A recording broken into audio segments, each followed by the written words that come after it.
Anne-Sophie Lapix, les audiences du JT 20h de France 2 s'effondrent avant son départ. La fin de l'aventure d'Anne-Sophie Lapix aux 20h de France ressemble à un chemin de croix pour la journaliste qui a concédé de très faibles audiences ce lundi 2 juin 2025. Ni l'officialisation de son départ, ni ses introductions en chansons, et pas non plus Novak Djokovic en personne, n'est d'Anne-Sophie Lapix qui connaît une fin de règne délicate à la présentation du 20h de France 2.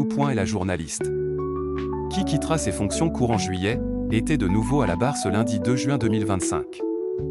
Le rendez-vous, annoncé quelques minutes plus tôt par Novak Djokovic qui s'est chargé de la bascule sur France 3, s'est intéressé au profil des casseurs qui ont sévi après le sacre du PSG, à l'assassinat d'un Tunisien par son voisin dans le Var, mais aussi au procès de Michael Chiolo, accusé d'avoir gravement blessé à l'arme blanche deux surveillants pénitentiaires. Anne-Sophie Lapix, faible sur les moins de 50 ans, l'avocat du prévenu, Romain Ruiz, a estimé que la radicalisation de son client avait été encouragée par ses conditions de détention. Voilà ce qu'est la prison, voilà ce qu'elle fait sur les hommes, voilà ce qu'elle fait sur les états d'esprit.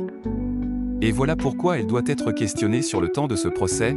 Aussi, les sujets suivants se sont portés sur la crise du logement avec la constitution de faux couples qui espèrent décrocher un bail, un trafic de bébés impliquant des Français et des Belges, ou encore le fléau des réseaux sociaux encourageant la maigreur extrême. Le 20h a mobilisé 3,08 millions de Français et 16,7% d'entre eux devant leur petit écran, avec un écart de 2 millions de téléspectateurs avec le JT2.